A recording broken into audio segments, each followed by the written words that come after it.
Welcome back to the catch up here on Cris Cyborg's YouTube channel. I'm James Lynch. That is not Cris Cyborg. That is one of her friends and training partners, Justine Kish, joining us here on the program. Justine, how are you? Hi, I'm doing great. Thank you for having me on again. Nice chatting with you again. Yeah, it's been lots going on, so I'm excited to catch up with you and with everything that's been happening. Yeah, for people who don't know, Justine and I go way back. We've done interviews. I think the last time we did an interview was 2018, so it kind of worked out this way. Cris is still coming back from her trip for that event up in Canada, the all-women's card, so glad to get Justine on here, and we'll get into everything with her in just 1 second, but I just want to remind our audience to hit that like button, hit the subscribe button. We do the show every single Tuesday, whether Cris is here or not. We're still making it happen. But Justine, congratulations. We got to start there. Signing with Bellator. Tell me how this all came together. I had my... how it all came together. All of it was a bit of a surprise. I had my last fight with UFC back in April. That was against Tracy. I feel like it was an arguable loss. I think I did enough to get a win, but you can't leave it to the judges. So I didn't get the win. I lost by a split decision, I guess at that point, after that loss, I wasn't really in a position for them to renew or to add more fights or renegotiate another contract. So obviously, I became a free agent. So I guess the term would be you get cut or not renewed. But anyways, so that was that's heartbreaking because I love the UFC. They're great to me. But I understand, I understand the position that I put myself in. So that was hard on me. But I kept on training, and I kept on reaching out to training partners, to family people, to everyone really on if I should even keep going or keep doing this, because this is 2 losses in a row. And I'm like, even against Sabina and I are training partners. And, I know I was ahead in the scorecards. That last minute, she caught me in the head. I dropped and got up like a drunk, and she jumped on my back and choked me out. So that was another hard one to swallow. And then the Tracy Cortez one. So that was back in April, my last fight. And my manager was positive. He was just like, his attitude was, was good. He's like, listen, we'll just get you another fight, and we'll work you back to either Bellator or to UFC. And so many months went by of nothing. Pretty much, it's just pretty much like crickets. And I was like, we're talking about, 7-8 months in. I'm like, oh my God, what's going on? Like, I do want to compete, and I'm coming off of 2 losses. It should be a little bit, oh no. Oh, no, worry. What, you just gotta hit, there you go. You're good. Yeah. A little easier, right? But my manager said no, and no one's gonna, really fight you for, you'll say like $1,000 or whatever, right? And yeah. It wasn't about the money for me at this point. I just needed competition and to keep the momentum up, my momentum going. And again, I'm on this, pushing like 10 months now, right? And I was running a fight right away, heck, a rematch right away, back in April, and I was ready to do a rematch, back in, in May or as soon as possible, but that didn't go to plan. So December 30th, I'm back at home in North Carolina, sitting on the couch with my family, and the manager calls and says, "You just got a 4-fight deal with Bellator," and I was just jumping up and down, scared the dog. I was really, really excited and happy about this. And then just really about a couple, 2 weeks later, get this fight announced. Things moved very, very quickly with Bellator. I'm nervous because I don't know the Bellator family. I do know the queen of Bellator, and that's Cris Cyborg, of course, and she's been incredible. I reached out to her after my last loss because I need to talk to another female, another woman that understands the sport. I still feel like I'm pretty new in MMA in comparison to my Muay Thai background. And I really started to understand Muay Thai a lot more when we're talking around 10 to 12 fights in. Like, oh man, I got this. I got it now. Next thing you know, undefeated. Still was in an undefeated. That was during my undefeated era, and won the world title, and then went right into MMA, right into UFC. I'm sorry, a few fights, and then it was UFC. It was tough 20. So I still feel like I'm learning a lot in there, especially with rules and with positions that I'm not even getting hurt, but I'm learning that these are positions that can look different to judges. Um, and where was I going with this?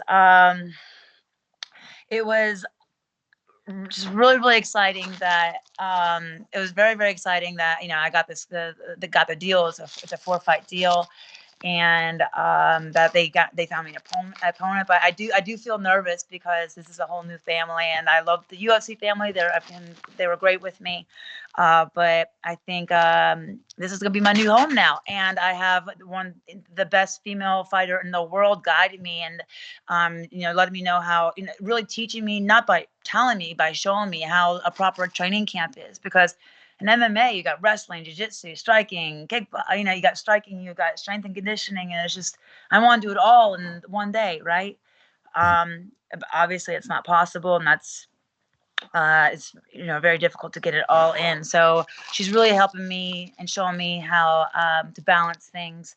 I don't think she realizes how much help she's given me. It's incredible, and her team, and how welcoming, and as I say this to everyone, as vicious she is in the cage, she is equally, if not more, kind in person.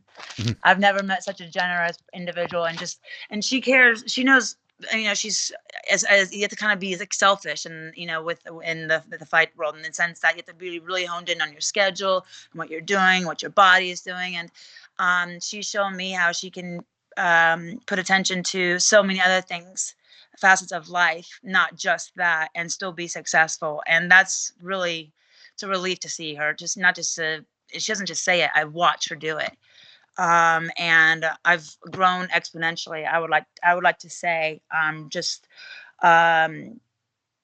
being under her guidance, really. Even when she's out of town, always communicating with me, connecting with me, letting me know. I mean, asking what my training is like. Not just training, even like things in my personal life. I'm just, obviously, but obviously I'm just Over the moon. excited, like with our friendship, and with our really the all the training that we do. It was everything that I've wanted in my training previously, but I didn't really know how to ask for.